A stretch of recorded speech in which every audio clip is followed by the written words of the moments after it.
Hello, everyone, and welcome back to Just a Discord Chat with.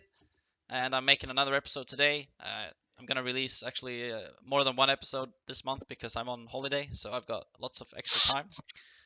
And today I'm sitting here with Nosfa, the Brazilian Quake player who probably everybody knows. And yeah, it's a pleasure to have you here. Thank you for being here, man. No problem, man. Thanks a lot for the invite. It's a pleasure to be here. Yeah. Hi, So, everyone, by the way. so Forgot about that. yeah, nice to have you here. I'm just gonna begin with asking pretty much the same question that I ask everyone, which hmm is a very open question. But how is your life situation right now? What's going on?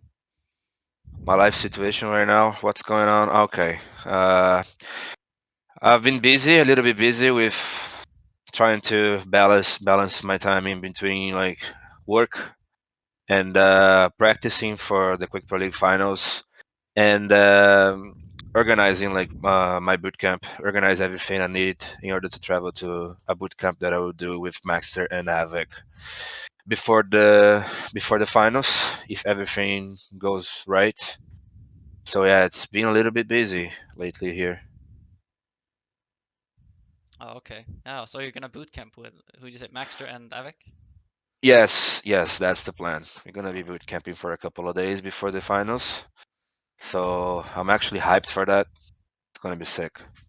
Is it in UK still? Uh, Yeah, it's gonna be in UK at Endpoint's facility. Also, shout out to Endpoint and Pete for taking me and Maxter in another time for the second time.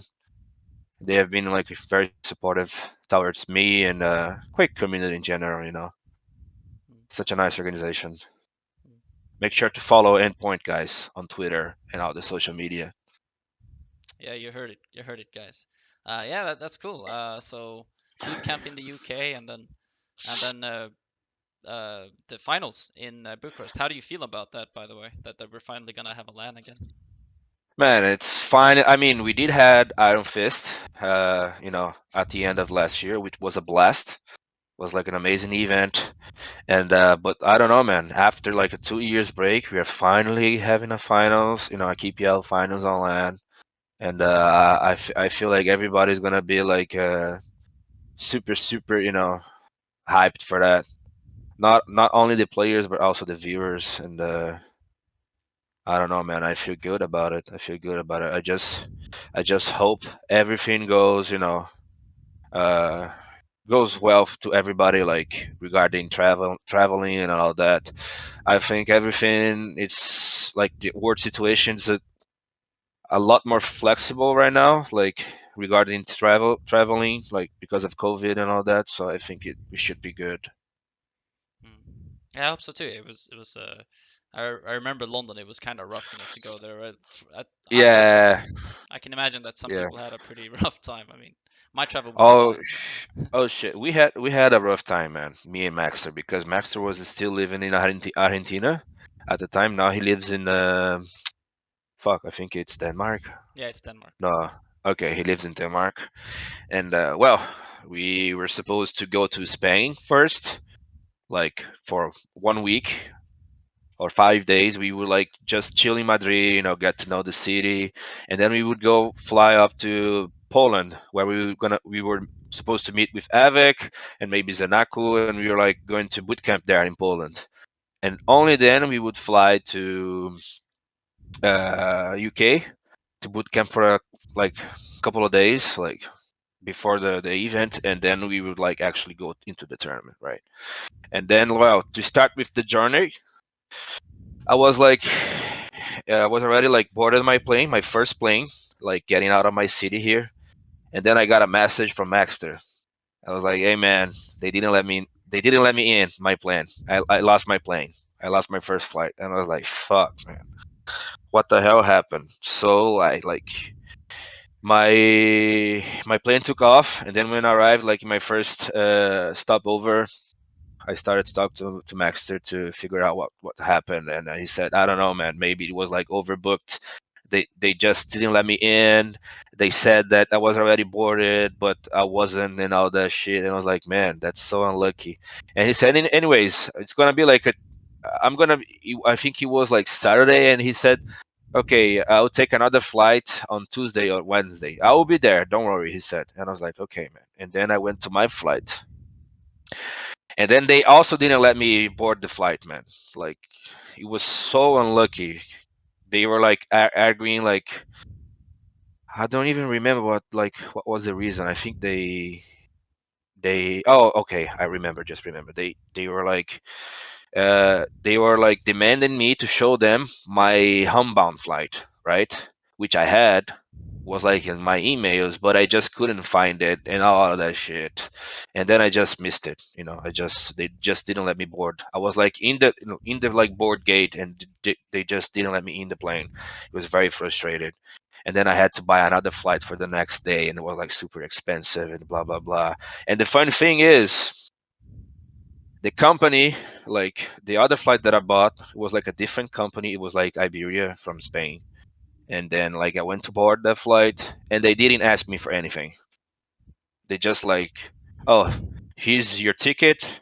Okay, it's all good. Have a good flight. They didn't ask me for anything. So pretty much I lost the flight for nothing. So yeah, it was like a pretty chaotic travel, right? And then when we finally got to Spain and we were there, then we found out that Poland had closed the borders.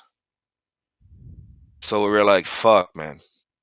We're gonna need to, now we're gonna need to, cancel our like our accommodation that we made a reservation there. We're gonna have to, try to switch our flights. And then we decided to stay like in Spain for like one more week, and then we would fly to UK to meet Avi. Anyways, man, it was like very chaotic, very very chaotic, man. To not say traumatic. But at the end of the day, the Iron Fist was so nice that it paid off. To be honest, Hmm. Yeah, that was yeah, it sounds very stressful. it was. Yeah, the whole travel part What is probably the worst part about, being an esports pro sometimes, when it's like that. it was, man. It was very stressful. I mean, I do enjoy traveling. Of course, like staying inside an airplane for hours and hours sometimes can be boring, but yeah, it was very stressful last year.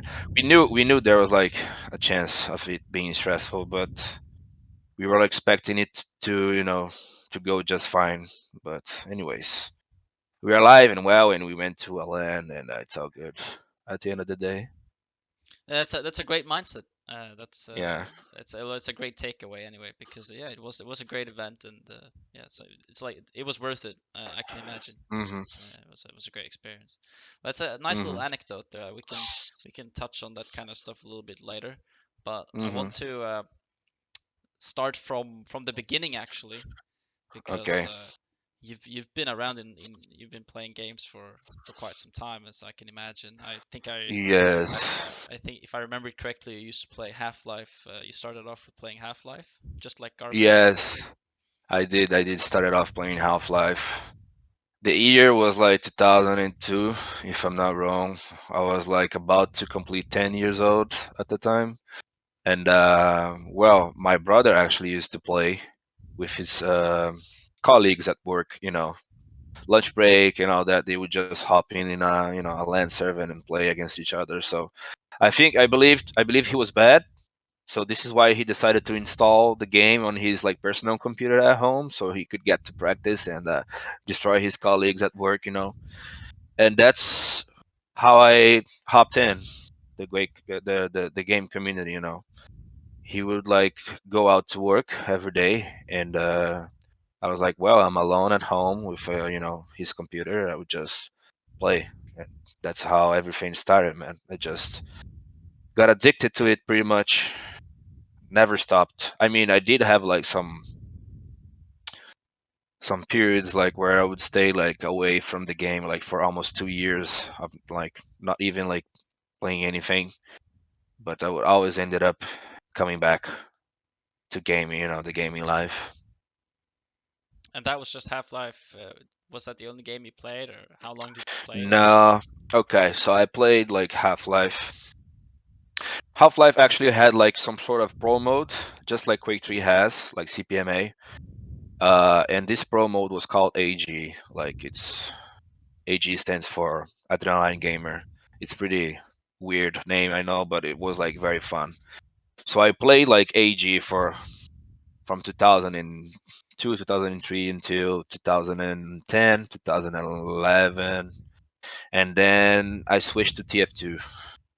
I found out TF2. I had some friends from Half-Life playing the game, and I found out that there was like a competitive community, a very active competitive community in TF2 back in the day. Not only in South America, but especially in A and EU, like were like the stronger scenes, just like Quake.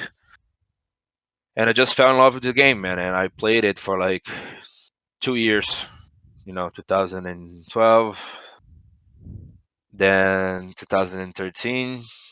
I had like a little bit of time off in 2013 because I moved from my to another city. Then 2000, yeah, until 2014, I played like TF2 every day. It was awesome. Participating in some, community cups, and it was like a TF2 friend that used to play, like, Quake 3. He was like old school, and he was the one that told me that, yo, there is like a Quake. There's like a Quake 3 remaster that people have been playing through like the web browser, which was Quake Live, and I was like, no way. It's like a web browser plugin that you just can play the game. Let's see what's up. And then I played like Quake 3 Quake Live for the very first time. It was 2014. And there was also like a very active South American community in Quake Live back then, where people would mainly play Clan Arena. I'm not gonna lie, especially in Brazil. But I just fell in love with it. It was so fucking amazing, man. I don't know. Uh, so it's, I don't know. For me, it was like a blast. Oh my god, I'm playing Quake, man, and it was like very similar. Like it gave me like a very similar feeling to what Half-Life and AG used to be, and it was like full of people and was like a new game, and I had a lot of things to learn. So I just fell in love with it. It was like love at first sight. So good. And then I found out that there was like a duo scene as well, just like in Half-Life. So I started playing duo already in 2014 and Quake Live. And then I played like Quake Live for, I don't know, maybe 2 years. Yeah, 2 years and a bit. And then I had like another 6 months period where I didn't play anything because of, college and all that, university and work. And then Overwatch came out. And then I started competing at Overwatch, which was I also had a blast.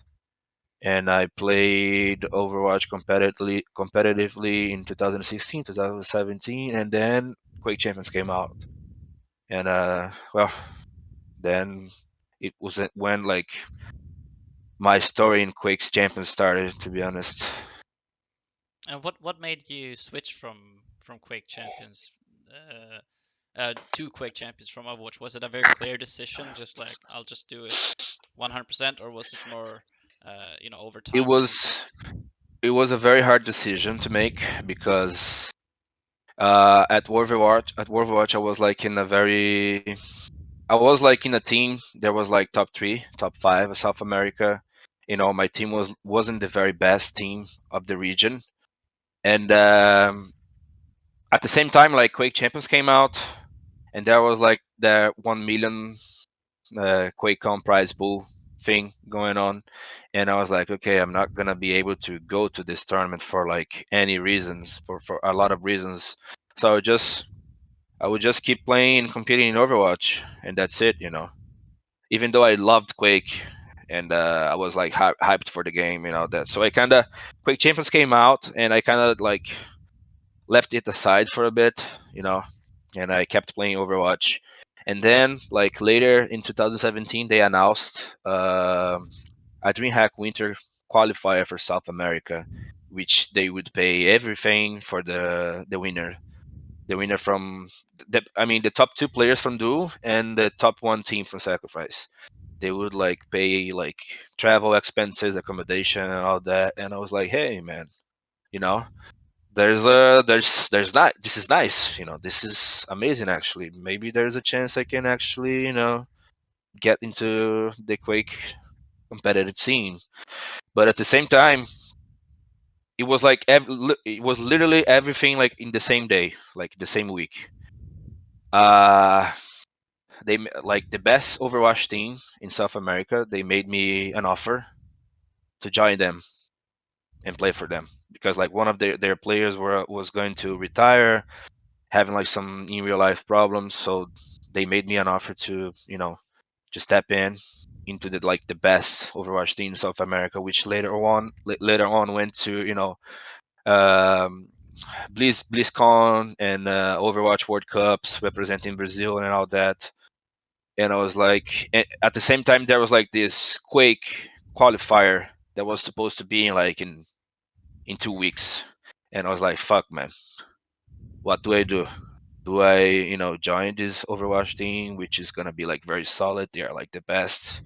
I'm gonna probably like become like an Overwatch champion, or should I move to Quake, which is like a game that I freaking love? I I've always been in love with arena FPS games. And I don't know, man. I made like the best decision of my esports career, I would say, and switched to Quake. Like I had like 2 weeks to practice for the qualifier, and I did my best, and I managed to qualify. I think like the Overwatch and the Quake Live experience like summoned when you sum them like gave me gave me an edge over the people that were like playing because of all the abilities and all that, gave me an edge over the people that were like trying to qualify that qualifier, and I managed to win that. So it was like one of my best decisions, to be honest. Very lucky as well, but anyways, who would have thought? Like who would have thought that, right? That I would qualify.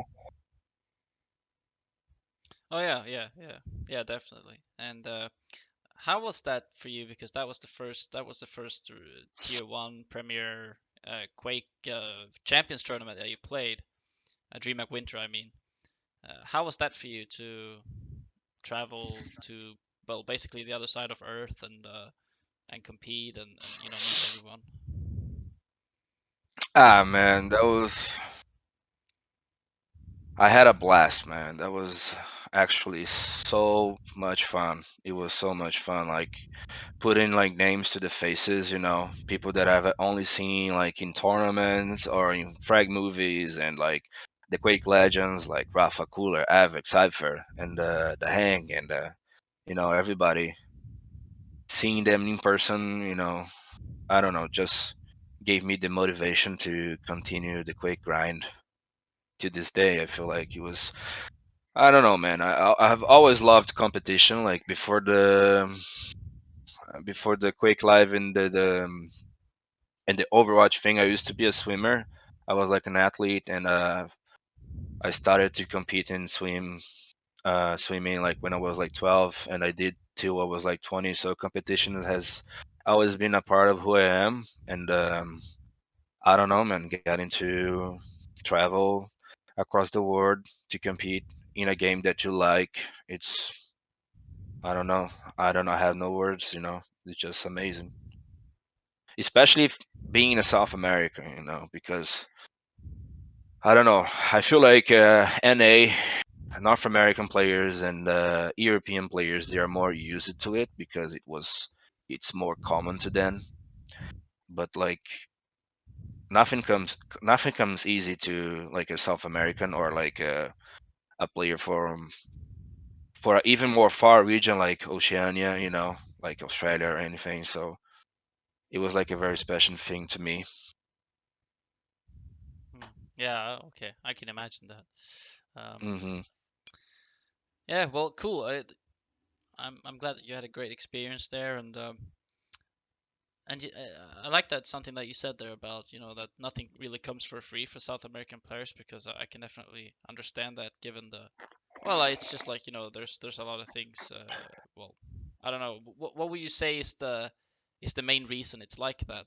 Why is it harder for South Americans if you discount the whole like that it's far away? Okay. That's a very good question, man. Okay, I think like the first reason is of course the distance, like we are so far, right? And the second reason we would start to go in the more like political matter. I think it's like South America in general is like not as developed region like continent as the others. Like we are like third world countries. Like that's the best way to put it. So uh, everything like here is a little bit harder. Like if you're like trying to invest into something or open like a company and make things right, even for esports, especially for esports, trying to organize tournaments and all that. Nowadays, like the esports scene in Brazil, I can only speak for Brazil because I'm not aware of how things are working in other countries, but the esports scenes nowadays in Brazil is like very cemented and it's been growing and growing, but I still believe that we are far away from like the North American scene and the European scene where I don't know, man. There's so much more money and investment involved. Like even the organizations are like I don't know, 1,000 times bigger than like the Brazilian organization. So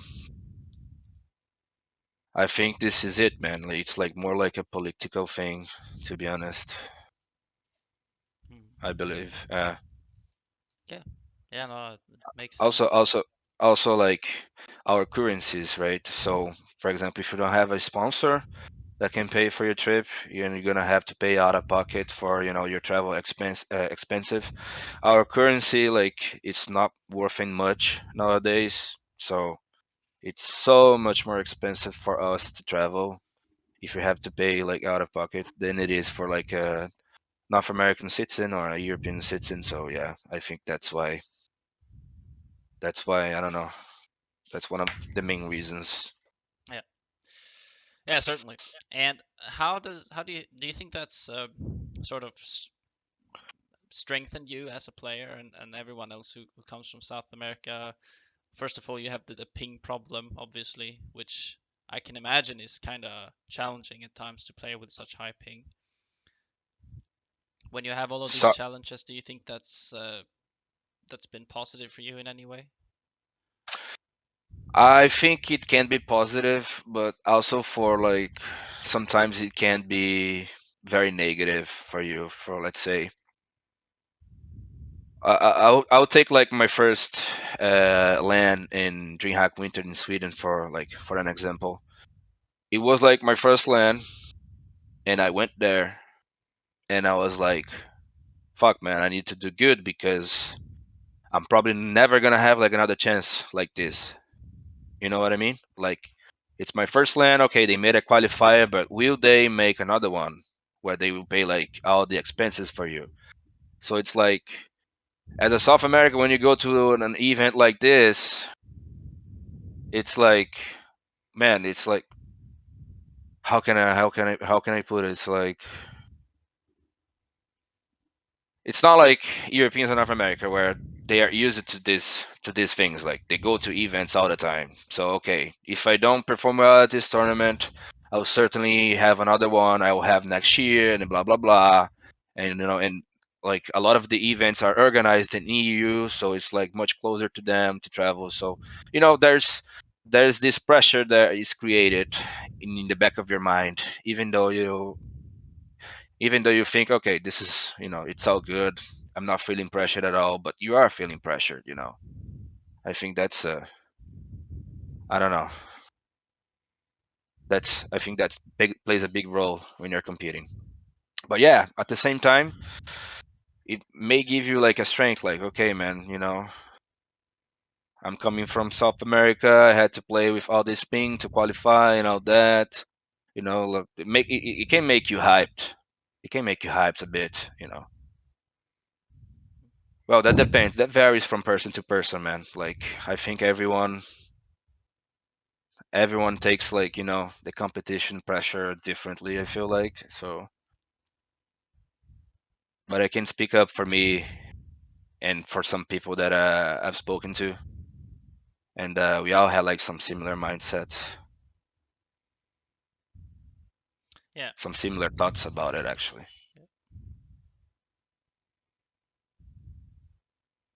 Yeah, no, I understand. I understand. I think you make some good points, and I guess we it does certainly play a role that you are kind of far away. You're kind of almost this feels like you're kind of forgotten sometimes.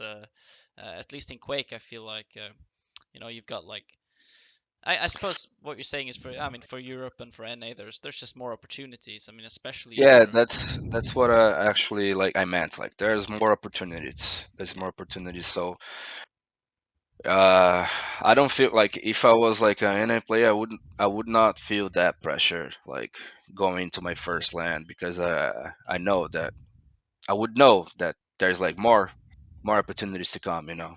So that yeah. plays a big role. Yeah.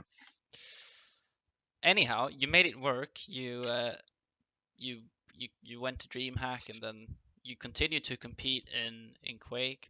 Uh, as far as I remember, skimming through your achievements, you didn't compete so much in 2018.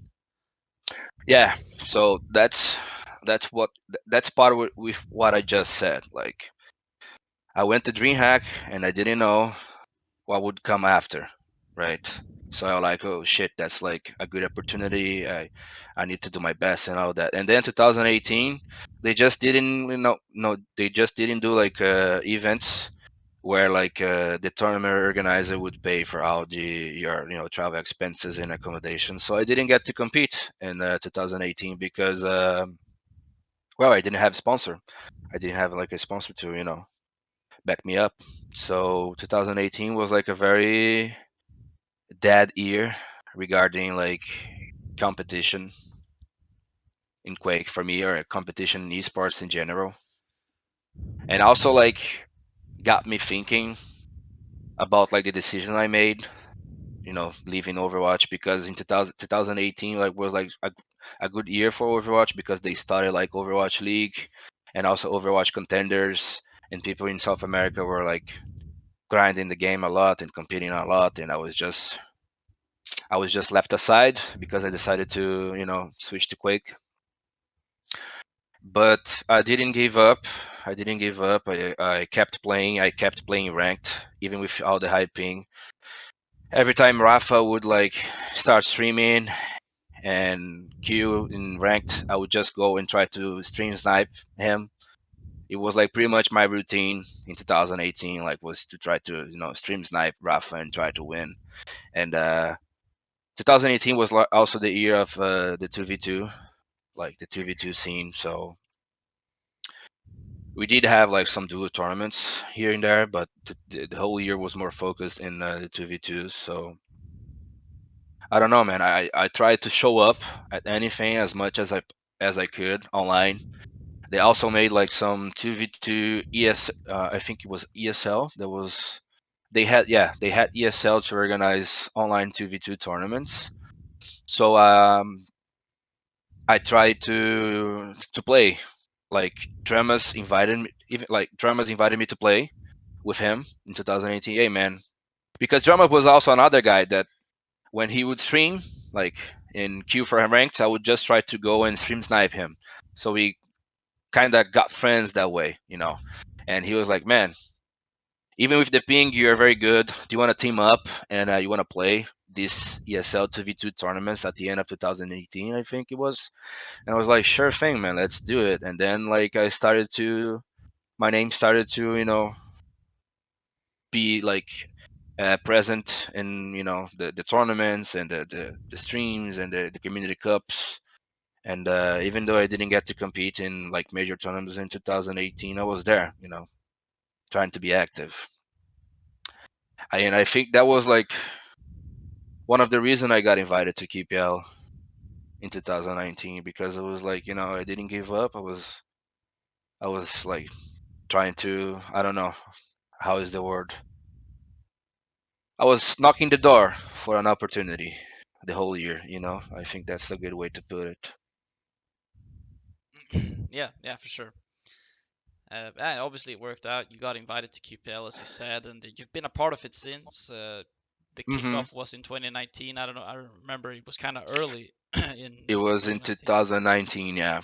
Yeah, Hmm. and what did that mean for you? Like, because 2018 was a really quiet year for you. You didn't have much to play. You couldn't afford going to the events, and then all of a sudden you get invited to the pro league, which got it's got a lot of money and it's prestige. What did that mean for Man, you as a career? I think that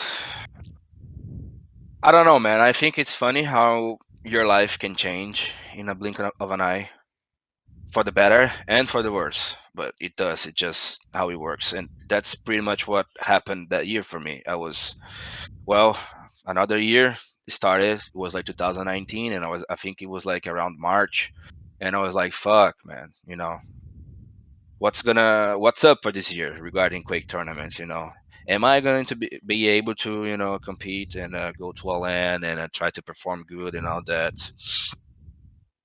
And then out of sudden, received a message from 04, which was like you know the esports manager for ID slash Bethesda, and then he's still the esports manager to this day. And he messaged me, say, "Hey Nosfa, I want to talk with you." And I was like, "Fuck, man, this is weird. This can be good or bad, right?" And then I was like, "Sure, like, what's up? What do you want to talk about?" And then he just invited me to the KPL, and he asked me if I would be. He explained to me how everything would work, and he asked me if I was fine being part of the league, even with like my circumstances which were special, like regarding the ping, like being like from like very far away region. I would have like a 140, 150 ping at a time, and I was like, "Yeah, man, let's do it. Let's do it. I'll make it work. It's gonna be shit, but I'll make it work. And it's been working since then. It's been working since then, man. Nobody. It was funny because like when the list of players, KPL players, were released, there were this huge drama in the community. Huge backslash of the community because like the community, oh my god, so many wasted spots. Like, who is this fucking Nosfa? Who got invited? He's from Brazil. It should have like they should have invited like an European player in his place, things like that. So I got a little bit of hate from the community at the time, and then QuakeCon QuakeCon time came out, and I went to compete, and I did good. So it was like a very good feeling for me. How was the South American community back then? Was it big? Did you get a lot of support from them when you got invited? South American community has always been a little lean, to be honest, but there is like a very, I would say, there's like 100 people that are actually very faithful to the game, and like they're always like active and trying to participate in community cups and all that. And when I got invited, it was like, man, it was like all hype for the South American scene. I got a lot of support, even from people from other games, like from Overwatch. My friends from Overwatch, they all came and they would watch me play, and it was so, I don't know, man, so freaking nice. I got a lot of support from the community, the esports community in general. I still do from this day, and I'm very grateful for that. But it was, yeah, man, it was very good. Mm. Yeah, it's a very inspiring story. So to say, you're Mm, the last South American player now in QPL. I mean, Maxter is obviously from Argentina, but he now lives in Denmark. So you're the last player who actively plays in South hmm America. But we'll see. hmm Maybe Yup manages to qualify this finals. Hopefully. We'll have another one. Um, Hopefully gets to qualify and me and Maxter gets to stay, right? So yeah, exactly, there's exactly. a yeah. It would be nice to have three South Americans in the league. Absolutely, absolutely. It was fantastic to see the South American Challenger. I'm sad that it was just one spot because I don't know, like over 50 players signed up. It's Yeah, just insane. I think we had like a number like this, like 50 or 51 players signed up. I don't know how many of them actually checked in and played the tournament, but I think it was like around 40. Yeah, It's most of still a them did. great number. It's still a great number. I was actually shocked by the numbers. Yeah. Yeah, so that's good. That's it's nice to see that the scene is I think I think I around. think it's gonna be bigger than the North American qualifier, man. I'm Oh really yeah, betting. I'm I'm really like hoping that it's gonna be fun. yeah I can almost guarantee that because I don't know. It just feels like, and it was fun because I you could see many people in the community reacted the same way. They were like, "Holy shit! There's so many players that you've never heard of that Mm. just signed up," Uh-huh. and it's like, "Whoa, the scene is actually kind of alive there." You always just thought about it like, "Oh, it's just Nosfa and Maxter. Those are the only people playing." And yup, but there's more of them. Uh-huh. There's a lot more of them, and yeah, Yeah, that is, man. There is. We just lack of support.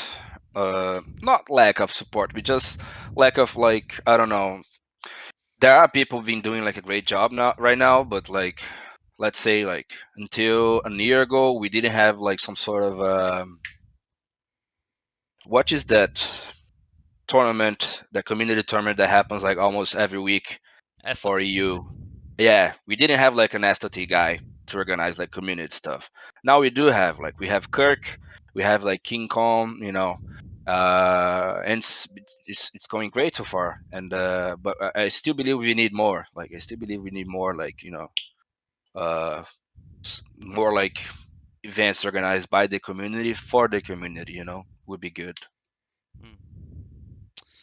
For sure, for sure. I totally agree with you. So yeah, been in QPL since then, been able to keep your spot, and time continues, and then yeah, Not not anything only you wanted to be say? not only being able to keep my spot, but like going back to that QuakeCon story where like everybody was like the community was giving a little bit of making a little was doing some hate on me and other North American players for stealing like European spots. I did pretty good at Quake. I mean, I didn't actually like won the tournament. I didn't get like a good position. Like I didn't get second, or I didn't get top five, which would be like great, right? But I did beat like a lot of Europeans that tournament. Like I beat Razy, I beat Wenger, I beat Bays, I beat Garpi, I beat Sparty. So I did beat a lot of like the Europeans best, you know. And the other Europeans that I didn't beat, I did good. I stole a map here and there. So I don't know, man. It was like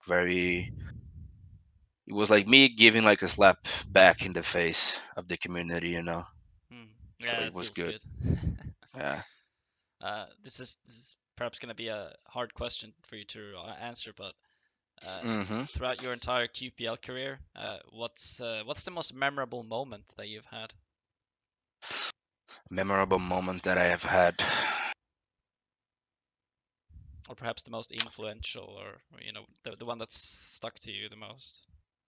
I don't know, man. I've had some good moments, not just one, to be honest. I'm trying to decide which one was it's better. You can say several. It's fine. Okay, so I think this is better. So I think the first one was when I beat Razy in the group stage of QuakeCon because I got there with that same feeling I got in DreamHack Winter, like you know, okay, I'm getting this opportunity, but I need to do good. This doesn't happen every day to a South American, and then like the QuakeCon 2019 was like a round robin. A route, I think it's like round robin. Holy shit, my English is a little bit rusty. Or it was like a Swiss format. I don't remember. It's that format where everybody plays against everybody. Yeah, So I think it's that's round robin, round right? robin, I think. Yeah. Okay, so we had like a round robin, and everybody would play like six or five, six five matches per day. It would be like 3 days, and then like the last day would be like the final, right? And then like my first day was, I remember it was like I was scheduled to play Wenger, Razy, Tux. No, Wenger, Razy, Pisagi, Tux, um, Garpi, and Zvron back to back. And I started playing like Wenger, and I got completely wrecked. I got like it was like 2-0 for him. I got completely wrecked. I couldn't do anything. I was like, fuck, man, I'm bad, you know. And then I had to play Wenger like 15 minutes later. Sorry, Razy. 15 minutes later, I was like, fuck, man. Now I have to play Razy. And I remembered I was like, you know what, man, just forgot what just happened this last match versus Wenger. Just focus on the now and just play a good Quake and see what happens. And I ended up beating him, like beating Razy like 2-0, and I was like, fuck, man. Everybody was a little bit shocked because Razy was like one of the favorites. He's always been one of the favorites to, win dual tournaments and stuff. And everybody was a little bit shocked. Even I was a little bit shocked. But that gave me like the confidence that actually like started to make me feel more confident like throughout the tournament. But that was like the starter point. So I think that was like a very memorable moment. Another memorable moment was the final the final day of the very same tournament that I had to play versus Wenger on stage, which wrecked me during like the round robin phase, and we were supposed to play a best of five, and well, it was like going to be very early in the morning. So they told me me and Wenger we would play like the second game. So they told me to be there at like 9 to start warming up, 9 a.m. But like the information they gave me was actually wrong. So when I got there, I, I was actually supposed to be there like at 8 to start warming up, you know. So when I got there, my PC was already on stage. The first game was already being played, and I was like, "Fuck, man, I'm not gonna get to warm up for this match, versus Wenger." And then like I went to stage to play versus Wenger, who wrecked me during like the group phase, and I was like, "Fuck, I didn't get any warm up in." And then like the first map comes, he completely destroys me. Then the second map comes, he completely starts to destroys me, and I remember like the score was like 5 to -1 on Molten Falls or something like that, 4 to -1 on Molten Falls, and I was like, man, I really need to wake up. I just remember that I didn't give up. I was like, man, I'm gonna come back this shit.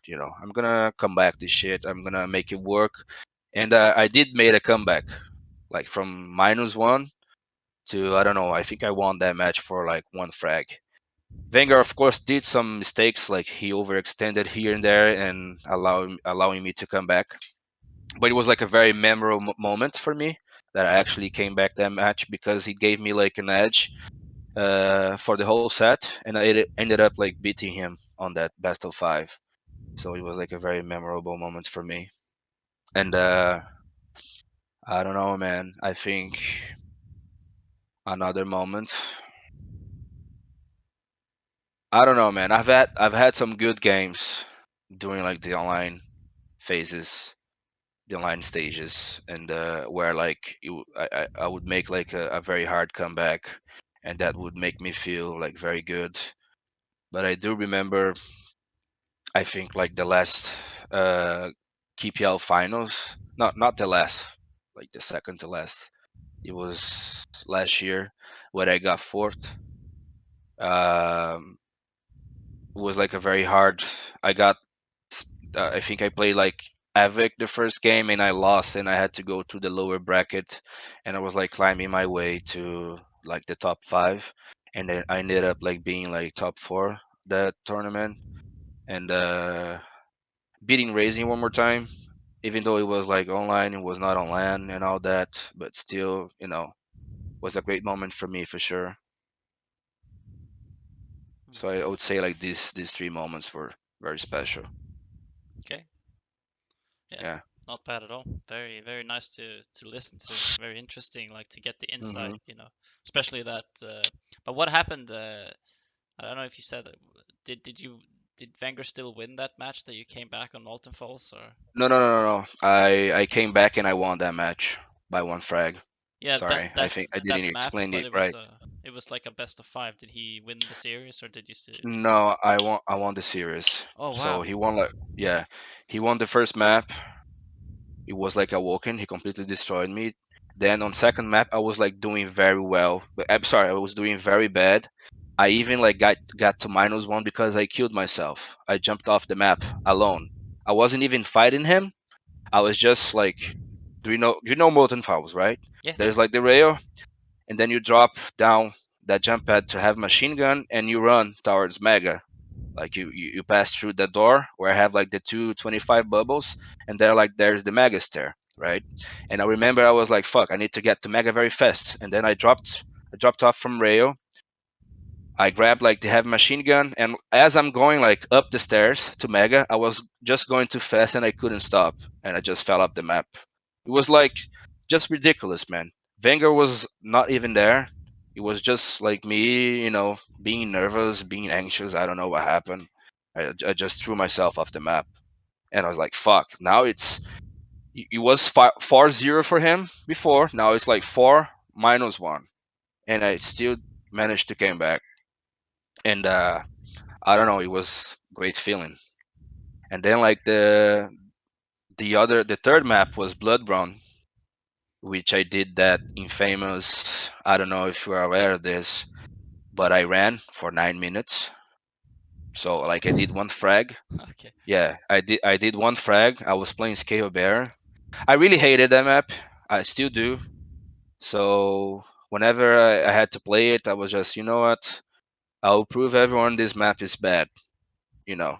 And then like I was playing Scale Bear and Wenger was playing Q, and I fragged him once, and I just kept running for like 9 minutes because Scale Bear is faster. You know, it was very. I could hear like the crowd actually cheering against me, like cheering for Wenger to catch me up. Trying to frag me and tie the game and all that. So it was like actually funny. It was actually funny match. And yeah, I ended up winning the whole set, which nobody was expecting for sure. So it was a great feeling. Yeah, for sure, for sure. It's always nice to Hmm. hear it from the player itself, you know. Um, Hmm. but yeah, yeah, cool. It's cool to hear. I think we're kind of moving on to actually we're skipping like we're not skipping, but we've talked about 2019 QPL, QPL in 2020, and then we come to 2021, which was well, actually, namely, we're going to talk a little bit about Iron Fist. We touched on it before a little bit, but it would be Hmm. interesting to hear a little bit more. So obviously, you told me that you and Maxter went to Spain, and then there was all that. So you talked about that before, but when you actually arrived in the UK, it would be interesting to hear your experience from Okay. there and then until the end of the event. Okay. So I don't remember the date. I'm trying to remember the date, but I think we arrived in UK maybe 2 weeks. No, 10 days. 10 days before the Iron Fist, and we actually were staying in a small city near London called Watford, and yeah, we were like playing from there. I think like Andy Point had like some sort of like office there in a warehouse with like very high end computers and stuff, and we were playing from there. And it was actually very fun. Like me, Maxter, Avic, we just would go there and play some 2v2s to get our aim on point. We would play like ranked. We played sets against the other pros, and then like yeah, it was it. Then we went to London, like one day before the event, or 2 days before the event, because I think like the tournament started on Friday. On Tuesday we did all the testing. We set up everything with our settings and all that. So we also played a bit from the place. I remember I was like staying right next to Dramas, and Dramas like he had just arrived, so he played a bit, but he was like jet lagged, so he went to his hotel to rest and all that stuff. Uh, but the tournament for me, man, didn't go as expected. I had to play Zenaku first game, and Zenaku was looking, I don't know, man. He was like in such a great shape. that tournament. Even from practice, you could tell he was gonna do good. And I remember that I think like my mistake versus him was doing like the picks and bans. We all know that Zanako likes to play tanks, right? Heavy champions. And I don't know, man. I was like so worried about having to deal with a lot of tanks through like a best of three that I was like, it's because I'm a player. I just need to give you a little context. I'm a player when I'm playing, like doing picks and bans. I prefer to. I like to play the player first and then the map. Like if I know you're like a very good slash, I prefer to deny you that slash instead of allowing you to play that slash, even though I may not be like the best slash in the world. Does that make sense? So, for example, I knew Zenaku was like a very good scale bearer in Q, and then like he got to ban the first champion, so I would have to pick first. And I was like, I was not feeling confident playing like tanks during that time at all. I don't know, man. And I had the feeling that big hitboxes would be a problem on land. And I was like, fuck, man. Should I just? I remember the first map was like Exile, and then I don't remember what he banned, but I remember that both Scale Bear and Q were like open to the table to be picked. And I was like, fuck, man. If I don't pick Scale Bear, he will, and then it's gonna be a pain in the ass. So I think I prefer being like the Scare Bear. So I picked Scare Bear, and I don't know, man. I just couldn't get like my head into the game. Nothing was working. Just got completely destroyed. And then like the second map, which was like I was like, it was Awoken, and I finally felt like I was like doing good, and we had like a very close match, but I just didn't manage to capitalize and to close out on him. So he ended up beating me like 2-0. But it was like a very close second map. I think we had like a 4 minutes sudden death or something like that, and it was like very tense. Um, and also I believe it was like one of the last or the last match of the first day. So we had to get there like 9 a.m. and we only played like 5 p.m. or something like that. So we had to wait a lot. I even like someone took a photo of me of myself sleeping in my desk or something like that. Yeah, I don't know if you remember. yeah. I was thinking But about that picture. yeah. Someone took a photo of me. I was like, man, I'll have to wait. I don't know, 8 hours. So I'll just sleep, man. I'll just sleep here in this chair. But okay, then I fell down to lower bracket. Then I had to play effortless, and I ended up winning. And then the next day, I was supposed to like play base in the lower brackets, and I knew it was going to be hard. Um, but it was actually like a little bit closer than I thought it would be. Like Beza was like in a such great shape, and I don't know. It ended up being like a 2-1 in maps for him, and that was like my participation in IRONFIST. I didn't think I played that good, but anyways, it happens. It happens in Quake player career, I guess. A little bit frustrating, but especially like having to deal with all the bullshit we went through with traveling. But anyways. Yeah, yeah. It was still like it. As long as you get there, you get to play. It's an experience Hmm. to see. What did you do after you were out of the tournament? Because I remember you were still around. You still stayed. I remember you went to take a beer at some point, but you were probably most of the Yeah, time you were there. man. I was like, I have this mindset. Um, Again, like as I said before, everybody take things differently. You know, when it comes like to tournament pressure, or when it comes to dealing with losses.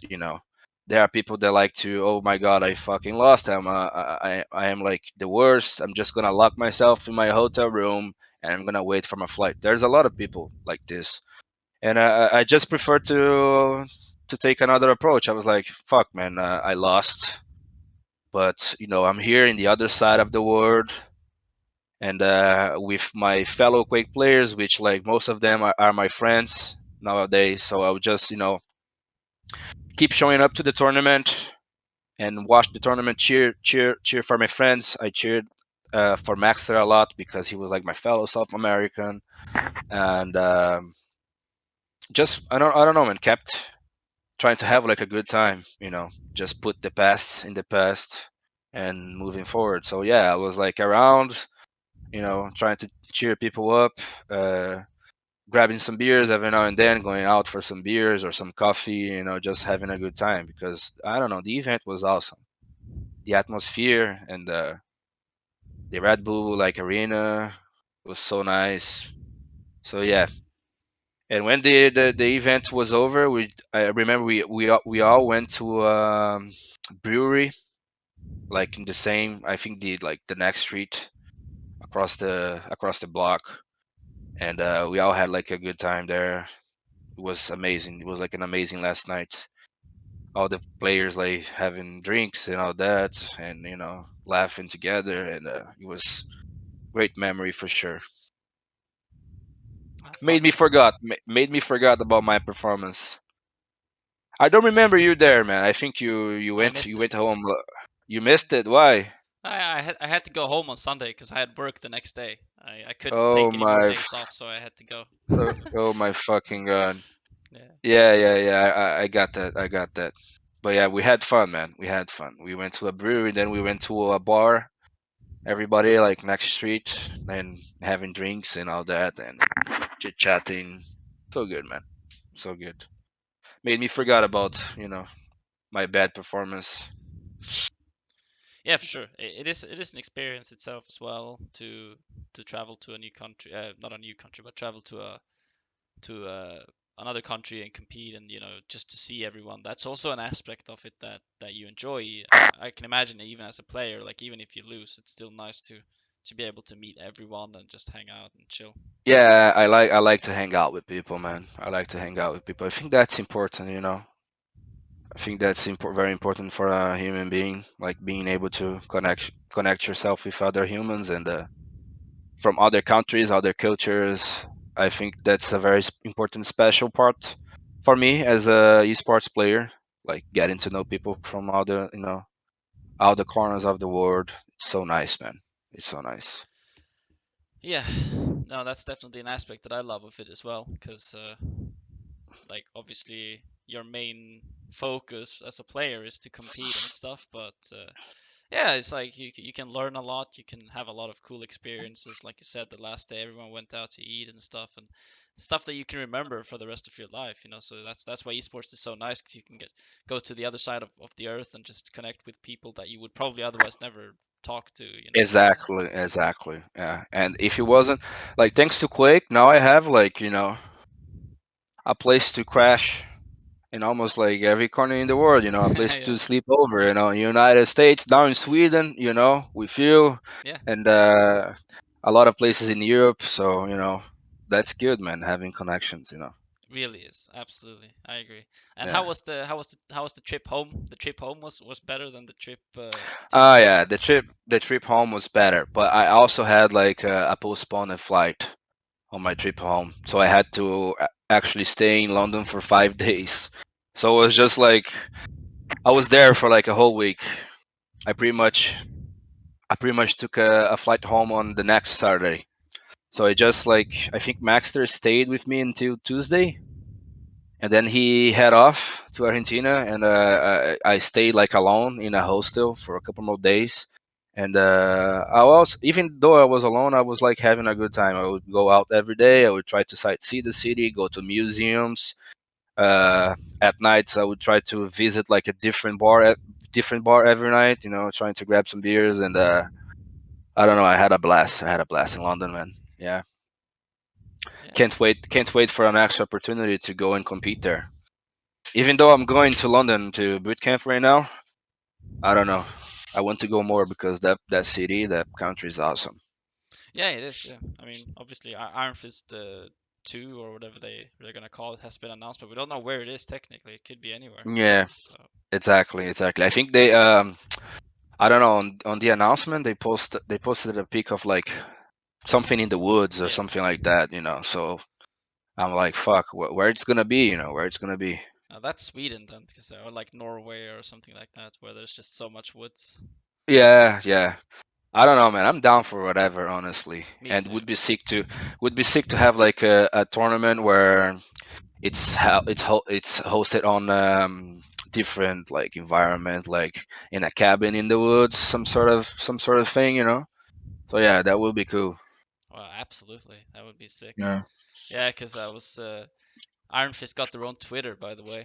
I don't know if you saw that. They have their own Twitter page, and it says that they host esports events all over the world. So that's you know, maybe they're hinting that it could be anywhere.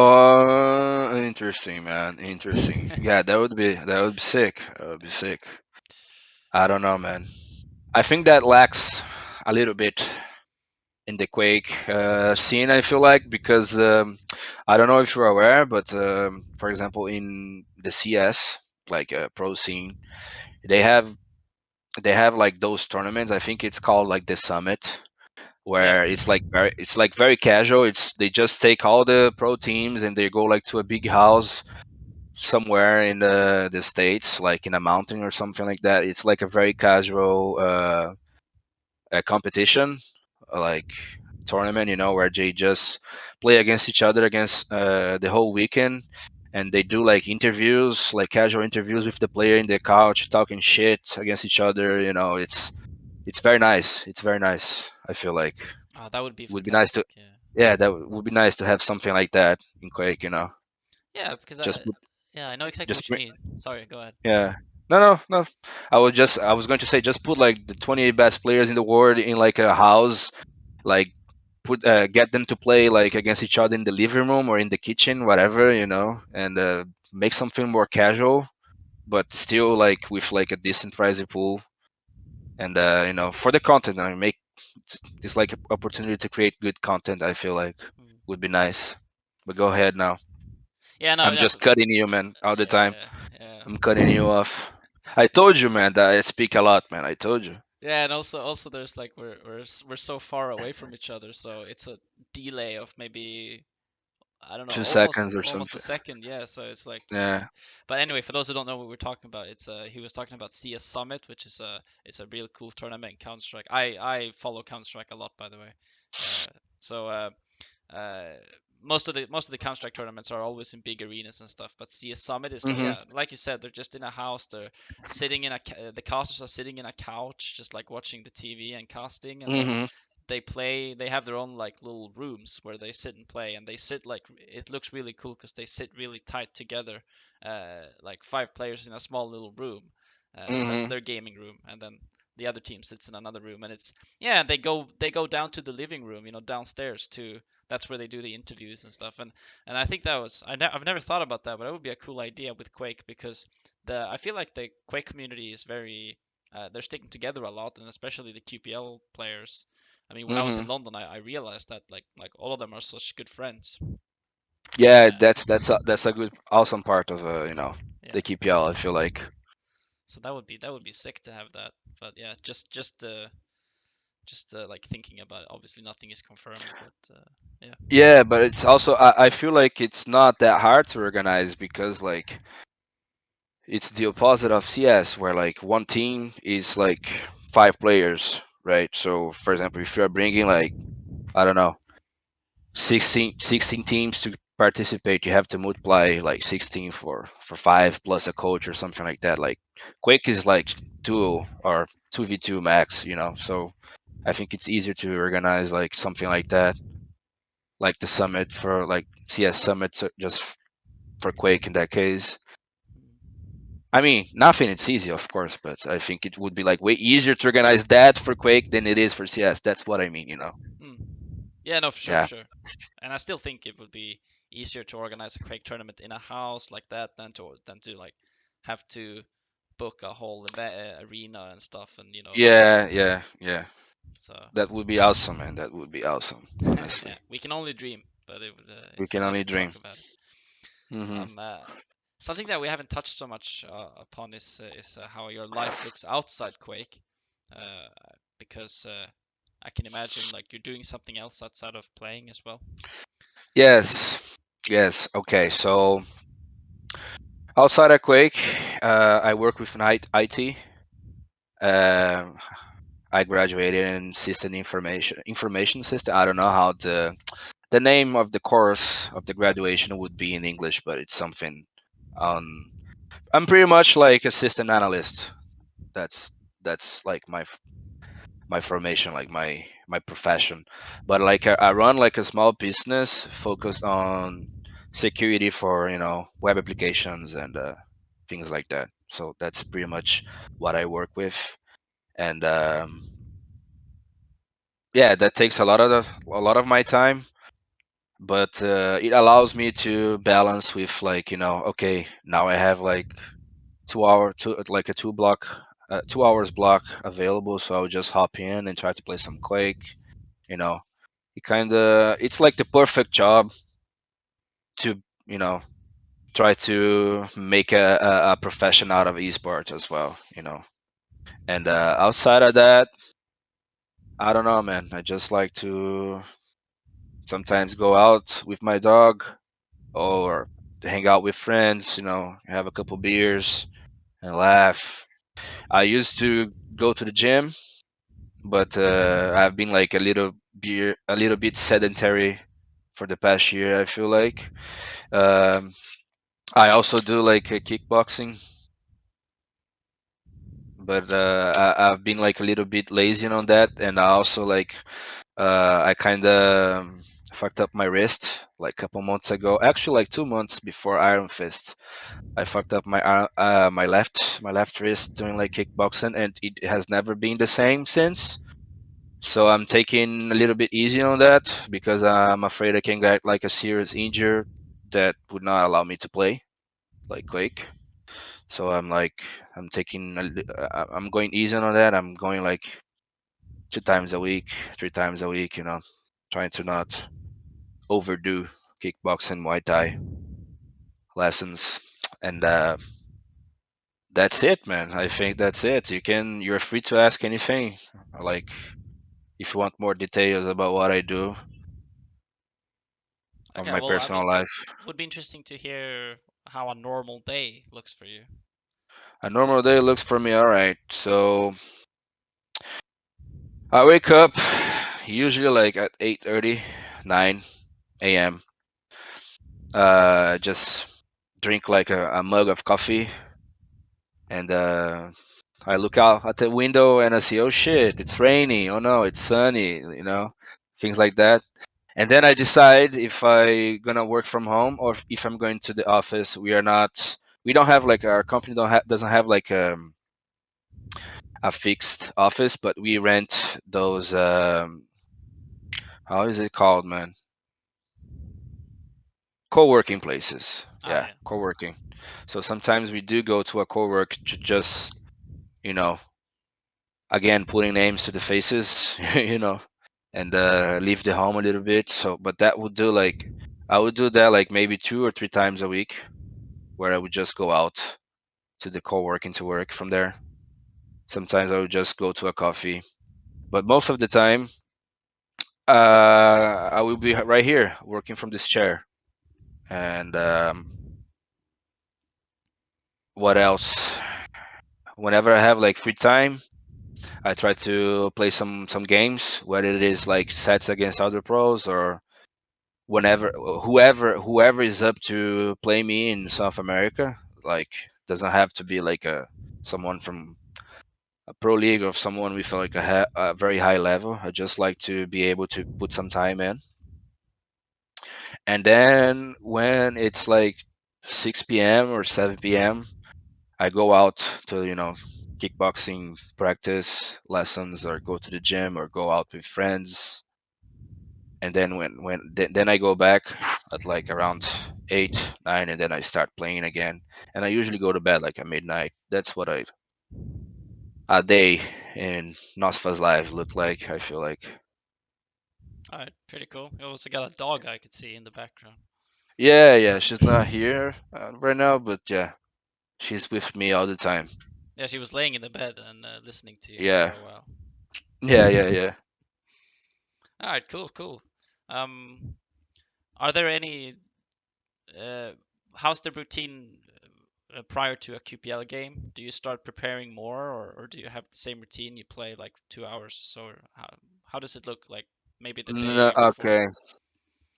The thing about KPL preparations, because okay, we the games are on Saturdays, right? So, and you pretty much know with time ahead who you're playing with and what maps you're playing, which champs you're playing. So, um, when it's like Wednesday, I try to play a lot. Wednesday, Tuesday, and I try to put like I don't know.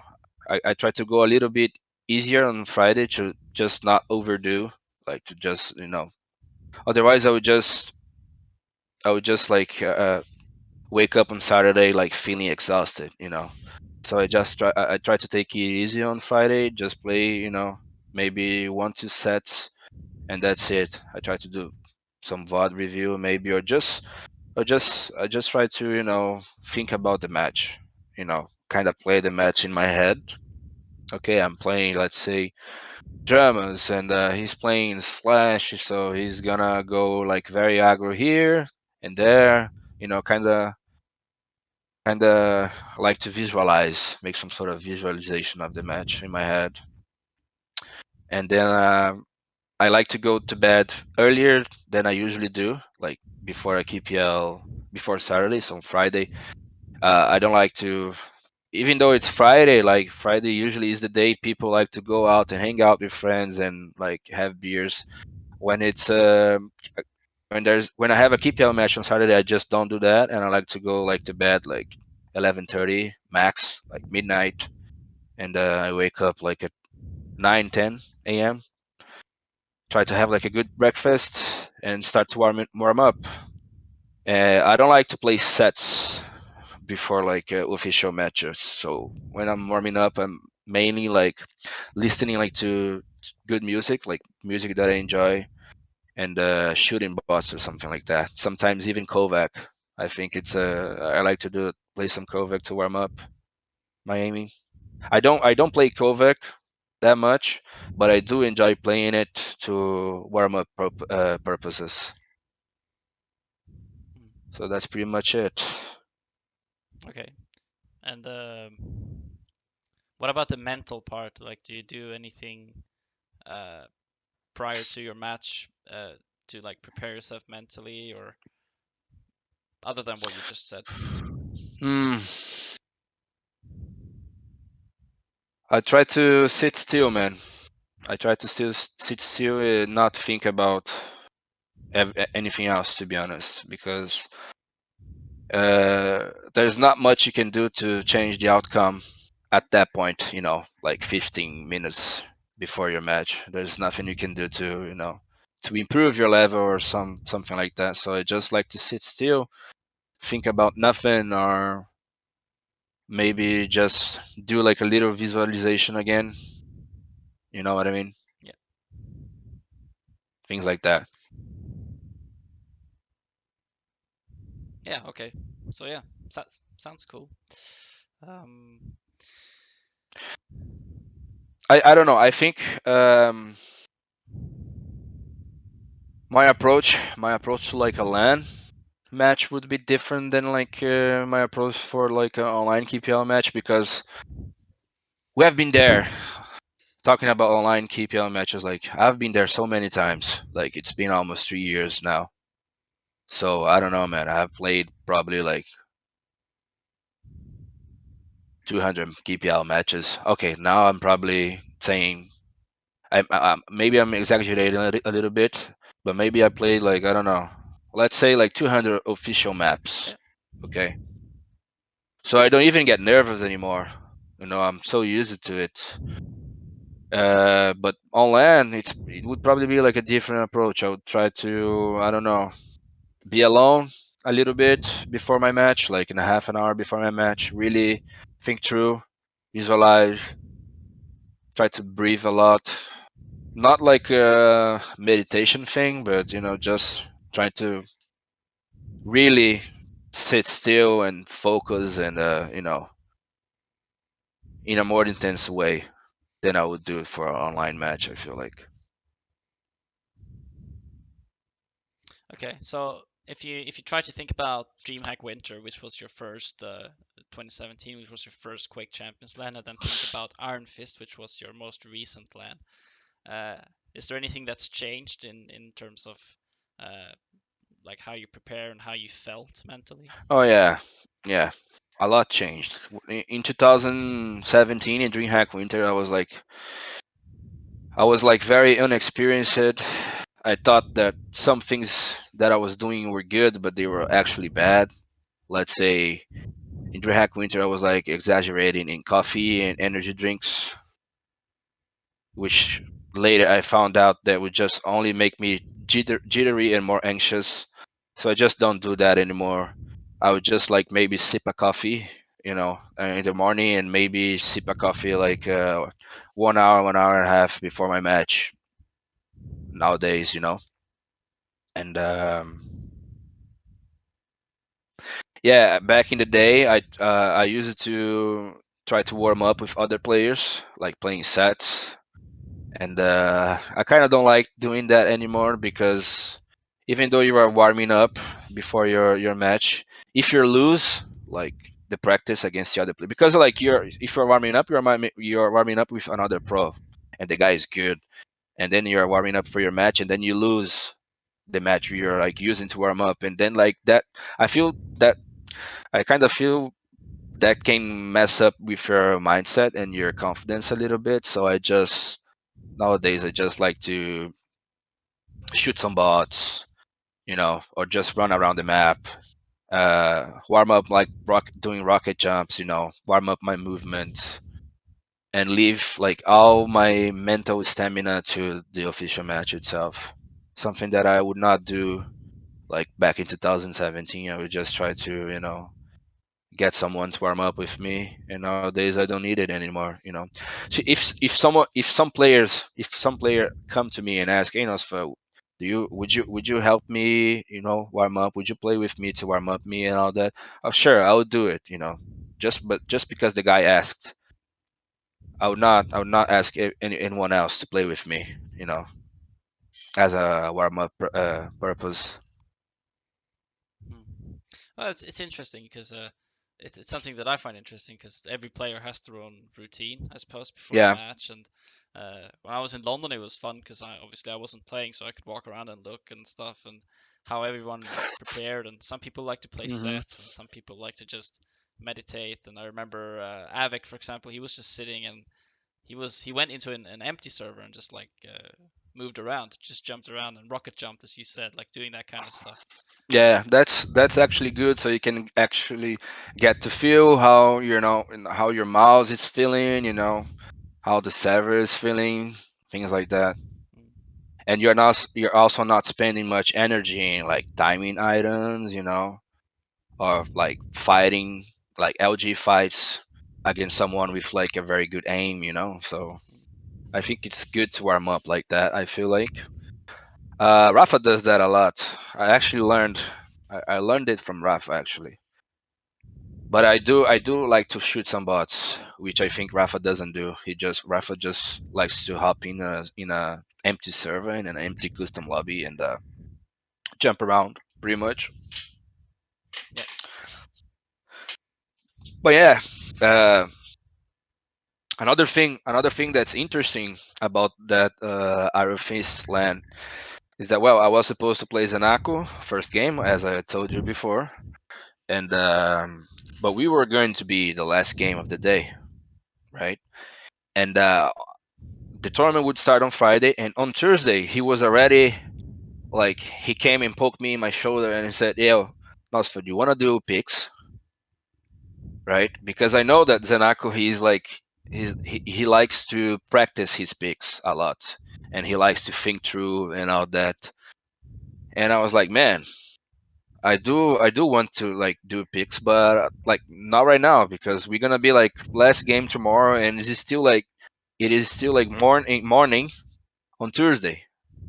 So let's just do it later today or tomorrow.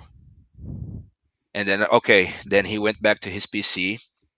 I noticed that he got a little bit frustrated for it. because in my mind I knew that he wanted to do picks so he could practice the whole day. So I just didn't. I decided to not give that to him, you know. And then the other day, in the early in the morning, again he came to me, poked me. You want to do picks now? And then I looked to dramas. Dramas was supposed to be like the second or the third match of the day, and he also didn't have his picks done.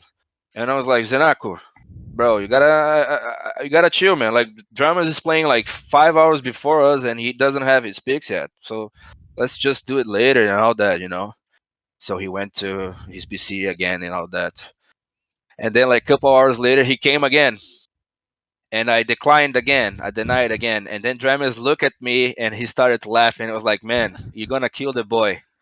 And I was like, fine, man. I'll go to him and I'll do the picks. And then we did the picks because I'm more like it is good to have like time to visualize your game or to practice your picks and all that. But I feel like I'm better. I do better. Like I don't know how to put it. Like I feel like I do better when I don't have to time to to plan my picks. You know what I mean? Or to practice my picks. That's how I feel like I do better sometimes. So I kind of was like playing some little mind games with Zenako there, but it didn't work because he beat me anyway. So, but it was like a funny thing to talk about because I could feel he was like, man, he wanted to do the picks so bad so he could practice the picks and all that shit. And I remember when we finished the picks, doing like the picks and bands, and I went to the bathroom. And when I got out, Tanaka was already practicing the picks against someone else, and I was like, "Fuck this guy, man!" You know. Honestly, I'm gonna be very honest with you. I am like a defender. I defend the idea that the picks and bans should be done on stream before the match. You know what I mean? Like every player has like, okay, you won the coin toss, you start picking, you have 30 seconds to make a decision. What map you gonna ban? What map you gonna pick? You know? And I think it should have they should do this on stream in front of every like everybody else, like with the viewers watching and all that. Because nowadays, man, when we have to do picks and bans, people just sit and wait and wait and wait and think and think and think. It's I don't know, man. It's too much, you know. It would be nice to have like a system where okay, you only have like 30 seconds to make a decision on which champion to pick or which champion to ban. You know, it would be very interesting. I think League of Legends is works like that, you know, if I'm not wrong. Yeah, So it would be I don't nice. know, but could be true. And also Counter Strike obviously has that system when you have live tournaments, you can like see the ban process, you know. So the Do they? analysts are like sitting and talking, and you Yeah, get to that would be see. great. Yeah, Does it have like a timer? Like, I don't know, probably, but they don't show it. I don't think it's 30 seconds, but I think it's like 2 or 3 minutes. But then the team sits down and talk about they talk it through like but they only have a limited amount of time. But it's I don't think the time is really the issue in terms of as long as you put a reasonable limit, like maybe 4 or 5 minutes. But I think it would be good for the viewers to see the uh, picks in real time in Quake. man, I've been in like I've done some picks and bans with people that took more than a day Yeah, to complete. yeah, It's just it's just too much, you know. I get it that there are people that like myself, that work, that have to balance like work and like quick esports career, but like having to, I don't know, man, a draft lasting longer than like 1 hour, it's too much, man. yeah. And that happens on land as well. People just sit there and think and think and think. I think Min and Aku took us like maybe in a half an hour to complete that, you know. And it should have like, I don't know, a timer. Like, okay, everybody has like 1 minute to think through. And I think like the final results would be different. Like the final outcome of matches result would be different with that system. I feel like it's something I would like to see implemented in the future. But hey, who am I, right? Yeah, no, but I totally understand your point, and I do agree. It's obviously I'm not a player, so I don't have much to say, but uh, seeing it from a different perspective, it's also kind of cool to see how much work some players put into the picks, like how much thinking they do. Like they think not twice, not three times, but they think like four times around themselves, and they almost like chess, they make up certain scenarios. Okay, what's gonna happen if I pick this? And they try to get into the head of the other player. Uh, Hmm. in some way, it's also a little beautiful how much of that tactical side is being put into the game Hmm. from the pros. But I totally understand your point because for viewers and for well basically everyone else, it's kind of boring. But Yeah, it is. It is. Like the match starts, you already see like the peaks. They do show like the peaks and bans, but it would be like very interesting to see it live, yeah, happening live. You know, yeah, it would add some drama. I feel like. yeah. No, I totally agree. And like I said, something that happened in Counter Strike, you probably in League of Legends, like you said, in other games, and it it's an interesting part that many people enjoy, and I've seen people say this all the time in the QPL chat, like it would be so cool to see the picks and bans done Hmm. right before the match. So you're not the only one who thinks like that. I mean, it's more people agree with you for sure. Would be nice, man. Would Yeah. be nice. Anyway, um, this is I don't know for how we've been talking for quite some time, but Hmm. this is a pretty interesting question that I like to sort of when we're coming towards the end of the interview, which which we are. Um, if you think about your career now, and think I'm losing my voice. If you think about your career, I haven't even been talking so much, and I'm still losing my voice. But Yeah. yeah, no. But if you think about your career now and going forward, what do you dream of in esports and in Quake? What's my dream? I think it's very straightforward. My dream is to be able to make a living out of it, you know, and just work with esports, whether it is like as a competitor or maybe, I don't know, a coach or something like that. Because man, I love I love games. I love gaming. I love compete, especially in Quake. So would be very nice to just be able to drop everything, like, and just dedicate my time exclusively to it. You know. So you said you had your own company. Would you be able to like drop that if you had the opportunity to do esports full time? Uh, I think if I could go like full time esports, I think I would drop that.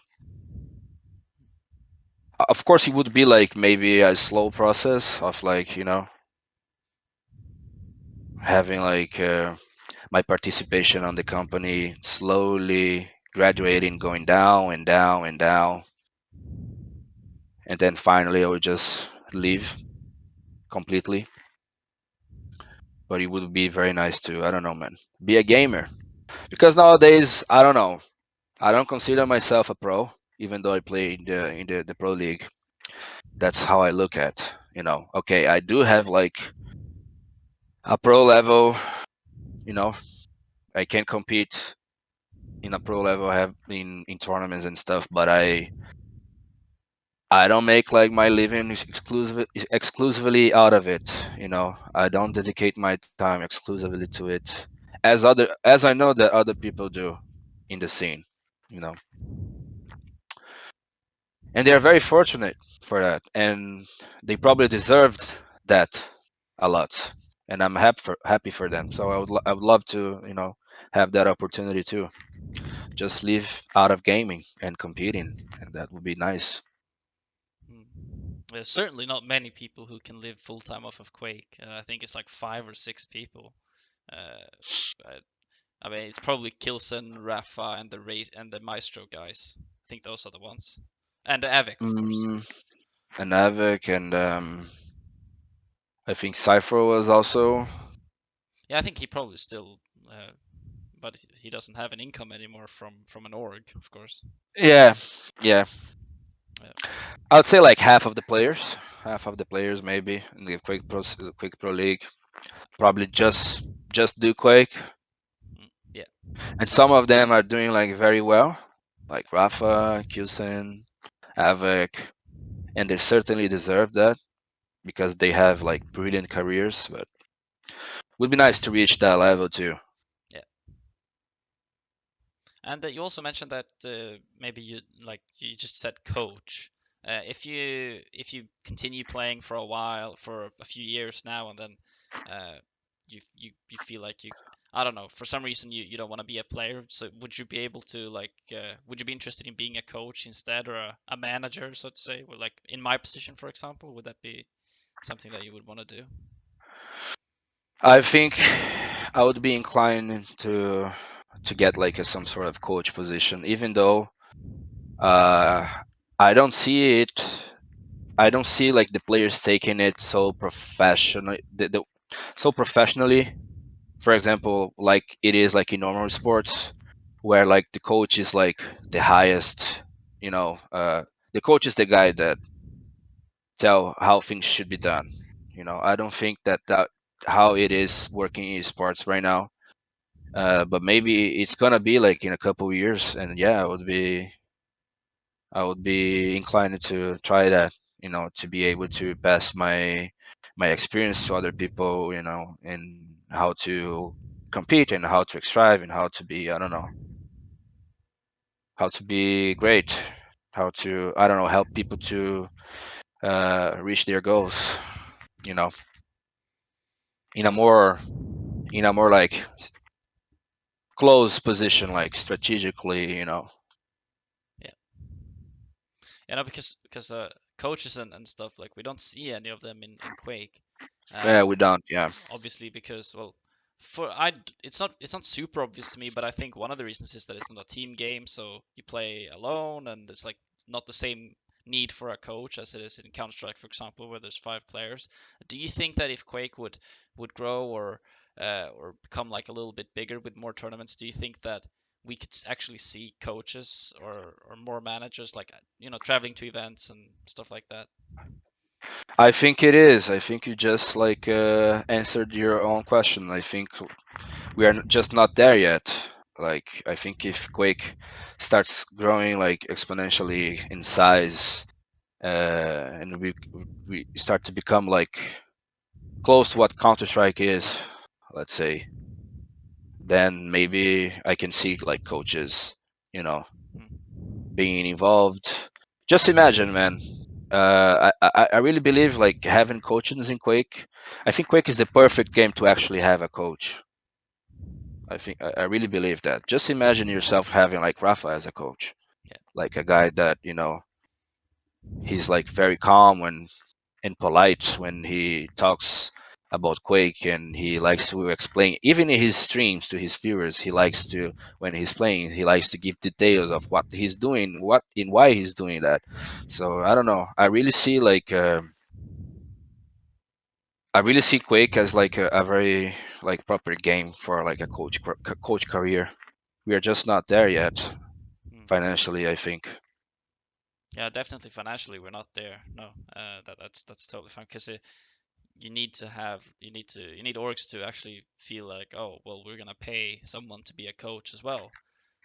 Yeah, yeah, yeah. And the way that it works now is just like, Rafa Kills and all these people who play for these really top orgs. They're the only Quake player. It's just one player. The org has one player, and they're fine with that. They don't really want to Hmm. expand anymore. Obviously, because there's not that much money in Quake. I mean, there's a decent amount of money. There's like $150,000 for the finals and stuff, but it's still not Hmm. enough prestige, I suppose, for people Yeah, to be interested in expanding it beyond the players. Maybe. yeah. That's right. That's right. Yeah. But I really believe, like technically speaking, I think Quake fits All in right. a game that a coach would be like a good thing to add. It would be interesting to see, because it would differ a lot from other games. In Counter Strike, for example, you can take a pause. The coach can come in with tactical advice, like guys, calm down, uh, like let's rethink stuff like that. In Quake, you can't really pause, so the coach would probably just be active between games and before games, Hmm. and help more with the mental part maybe. Yeah, I really believe like that's a flaw, like not being able to pause the game. I believe we could pause in Quake Live, in Quake 3, and other Quakes, but not in Quake Champions. But yeah, yeah, I believe that what you said. I Yeah. agree. Yeah. All right. So if you think about the Quake scene and how it is now and stuff, so what do you think it needs? This is a hard question. I ask every player this. What do you think it needs in order to grow? Needs players, man. I think it is. We just need players. It needs players. I really don't know the answer to that question. Otherwise, I would have just said straight away. But I do think like the lack of players is an issue, especially in smaller regions. I'm talking like for someone that lives in South America and well, in a positive of in European, like in a casual European player. If I queue like for FFA right now, I'm just gonna be sitting on queue for the whole day. I'm not gonna find a match, right? That doesn't happen here in Europe, for example. So yeah, uh, the lack of players is certainly like an issue. And how do you solve that? Maybe marketing. I don't know. Maybe marketing. Maybe putting more money into the tournaments. No, actually, no. I don't think like putting more money into the tournament, more money in the tournament is gonna solve like the player base problem. It's a very delicate. It's a very delicate topic Yeah. for sure. Yeah, not easy to answer. And but I think you made some points there. More players, I guess more money, like more making the tournaments more prestige is one way. It's maybe not a super effective way, but Also, it is a way. also another thing. Sorry to interrupt you, No, go ahead. but I was watching like a QEA, right? Question and answer QEA with Senaku. Yeah. I think it was released yesterday, where he was asked like the same question, and Zenako mentioned like a very important topic about like the friend system, like the in-game friend system that doesn't work properly. It's just not. I don't know. I can't even add my friends in my friends list. My friends list is just totally bugged out. So if you're like a casual, so if you like to play casually with your friends, like after work, sometimes you're not gonna even like be able to add your friend to see if he's online or not. So I really think they need to fix that, you know, and give more attention to that. So people that likes to play the game casual, I don't know, can have like a better overall experience when playing Quake Champions. You know, Oh yeah. would be nice to since we don't have like server browser, it would be nice to see at least how many people are in the queue. Yeah. So you just don't sit there for the whole day Yeah. waiting for a game. That discourage you. I feel like. Oh, that's a very good point. Yeah. Obviously, the having a strong community, like people who just want to play after work or whatever, like you said, that's also important. It strengthens, it builds a core, a nice ground for the community to stand on. Yeah, because for example, I remember in Quake Live, when I started playing Quake Live, it was not standalone version yet. It was still playing through the browser. Uh, Even like when it was played through the browser, it had like a good friendly system because like even when you were in game, you could receive notifications like, oh, certain player just became online or certain player just joined this server. So you would like be playing like casually, and then like, oh, your best mate just opened the game in his house, and now you guys could play together, something like that. So yeah, I think like the friend in-game friend system is an issue in Quake Champions right now, and maybe they should give more attention to that. And other than that, I think like the lack of players, it's becoming like a more severe issue for the past like year or two. Um, what else? There's obviously like how was the performance, in-game performance topic. But I think right now the game is like in a good situation. Like 3 or 4 years ago, it was like a total disaster. But it was like an early stage of the game, of course. But nowadays, I think it's good. But it still requires like a much heavier PC than like a CS:GO requires, of course. You know. But anyways, Okay. Yeah. Good points. Absolutely. I feel like that's something that you can discuss forever, but I still like to it ask. is. Yeah, I still like to ask every player the same. You get something interesting out of every person, and you can add it all together, and you get a pretty good picture of how what you can do for like to make the scene grow. Because after all, we all want to stay in the scene, and we all want to like continue to be a Yeah. part of it. Yeah. Yeah, man. I don't know. Maybe marketing is the answer, like the right marketing. I don't know. I was discussing this between like the South American community this past week, and one of the guys came with an idea that, well, Quake is hard to get into. Like, the learning curve initially is very hard. Like, you have to learn to strafe jump, blah blah blah, and that's not straightforward at all. And that's not gonna change. This is Quake. That's not gonna change. Like if you change that, like the difficulty, it's not. It just not Quake anymore. It stops being Quake, right? So I think like a good idea would, I don't know, do some sort of like aggressive marketing where like you would do like just a video of a propaganda of like pros playing Quake, and then like put something like, do you think you have what it takes to play Quake? The hardest game on earth or something like that, the hardest game of all games, you know, and then do some little jokes with other games like CS, or the guy just, crouching and aiming at a pixel for like 2 minutes, and you put like in contrast of Quake, people hitting mid airs, I think it lacks something like that. I think it would be good.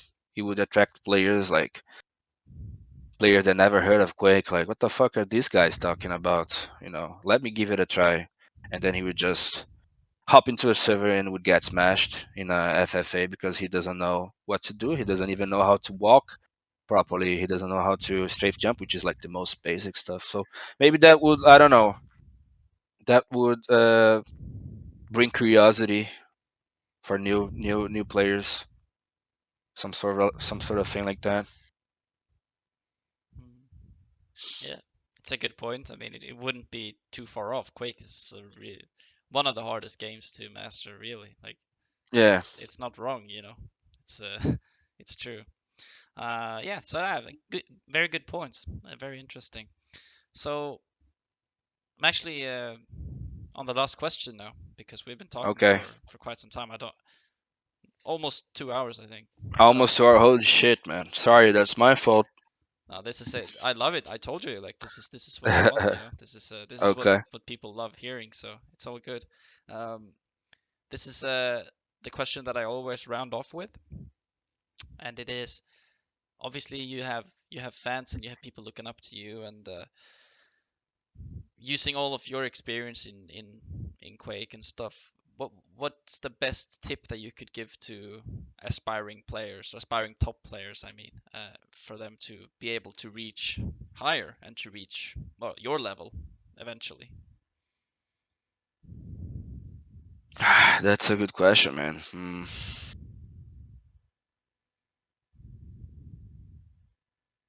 I don't know, man. I think like the first you should ask yourself like why you want to do this, you know? Because if you're doing it, I don't know, without a purpose, you're just not gonna make it. So just ask yourself like, do I really love this game? Like in order to wanting to become like, I don't know, better, greater, and reach the pro level? And if the answer is yes, just never stops, man. Never, never, never give up. and you eventually you're gonna reach the top. It's not gonna be like a straight line, and there will be like a lot of ups and downs, and there are gonna be like times where you reach certain level that you can't just break up, and you're gonna feel stuck. But I think the main question is like, do you like the game enough in order to do it? Because man, you gotta love this shit, man. It's hard. It's hard, and the road is like quite. Uh, the road is like a little bit tougher than it is in other games because, well, the main thing in Quake is duo, and grinding duo can be lonely. So it's gonna be tough, lonely, and you gotta love the game in order to do it, man. You gotta love the game in order to do it. All of them, all of us that are in Pro League right now, we all, I can assure you that we all love the shit out of this game, or we used to, at least, in the past Quakes. I'm talking about myself here. I love Quake. I love Quake Champions, and it's like my passion, and I've been doing it like I've been passionate about it like since the day I started. Maybe with like the other pros, like the approach might be a little different. Like they used to love the shit out of the game, like in the past, in like in the Quake 3, Quake 4, Quake Live, whatever, and in Quake Champions they don't like it that much, but they still like love the competition and all that. But I still believe like you gotta love this game, man. That's the main thing. All right. Well, thank you for that. Thank you for the insight. I think it's a yeah, it makes sense when you think about it, right? Because you're gonna spend so many Hmm. hours and grinding and stuff like yeah, And you it's gotta not have the gonna passion. and it's not you're not gonna have like teammates to go out and chit chat about it, and it's gonna be lonely. It's like some sort of lonely journey, this quick grind. Of course that you're gonna make friends during the course, but they're probably gonna be like your opponents as well. So you also have like to learn how to balance like friendship and people you're gonna compete against. Hmm. Yeah, for sure, for sure. So yeah, thank you for that response. Um, is there anything that you feel like you want to add that I've forgotten to ask and something that you feel is important? Holy shit, man. I don't know. I've spoken so much. I think we're good. I think we're good, man. There's obvious, like, there's always something you can add up, Yeah, but maybe we can leave it for another episode in the future. yeah, I'd be down. yeah. Interview, like a Discord chat with Nosfa part 2 because part 1 was not enough. Yeah, no, No, yeah, no, it sounds good. I mean, if we're both around in 1 or 2 years, we'll do another one. That sounds great. cool, Yeah. cool, nice. All right, man. Any last words before we round it off? Mm, I don't know, guys. Thank you for inviting me to participate. Thanks for all the people that are watching us right now. If you guys made it this far, like congratulations.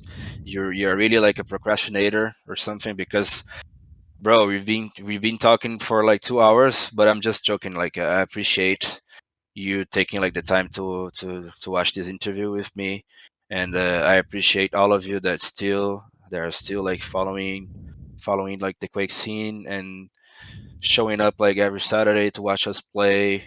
It may not seem much, but that too helps a lot.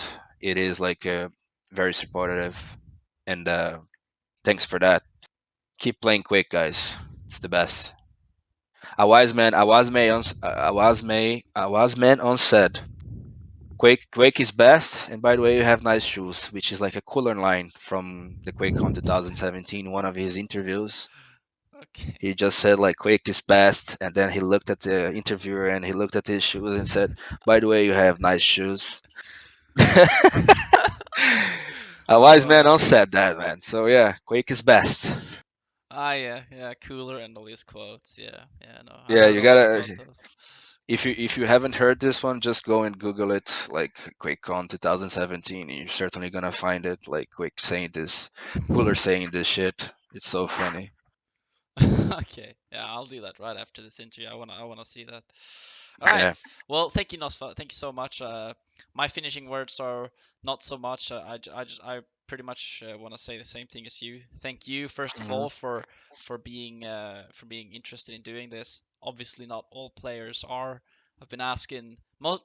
I'd say 95% of the people I've been asking have said yes, but there's always going to be someone who doesn't want to. Um, hmm but yeah, you're a really humble and cool guy, and I appreciate every detail that you've shared. Looking forward to meeting you in Romania, and Same, man. Same. yeah, so it's gonna be good. And thanks to everyone who's watching, continuing to support the series. Um, it's really fun for me to do them. I love just like sitting down and getting so much insight, because it's exactly what the Quake scene needs. I'm losing my voice again. No problem, man. It's No exactly problem. what the Quake scene needs. We need to like learn more about the person behind the player. And that's exactly why I'm doing this series, like I've said before. Make some player profile, right? Yeah, Yeah, that's exactly. awesome. Get some more Th- insight. Thank you for doing that. It's been fun. Yeah, Yeah. I really enjoyed it being here and talking. I do like talking, and yeah, we can do some more in Romania. Hopefully, like with a beer. Hopefully I can stay this time and not have to Yeah, fly back. Yeah, no. and a belt, of course, a belt on my shoulders. I know you're gonna cheer for your DBE boys and all that, but yeah, But as a yeah. competitor, as a competitor, I must think that way. Oh, of course, of course. I understand Yeah, that. Yeah, it's up to everyone, Like I understand that. Everyone goes there with the mindset of winning. That's just how it is, and yeah, that's what makes it so interesting. it is. Yeah, Yeah, very nice to talk to you, man. And like same.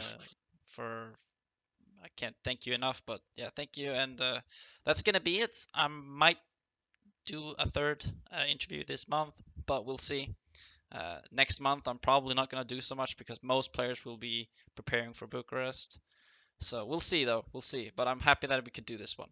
Thank you, Nosfa, so much, and You're welcome. we'll uh, we'll see. Well, I'll see you guys later. All right. Thank you. Later, Bye bye. guys. Bye.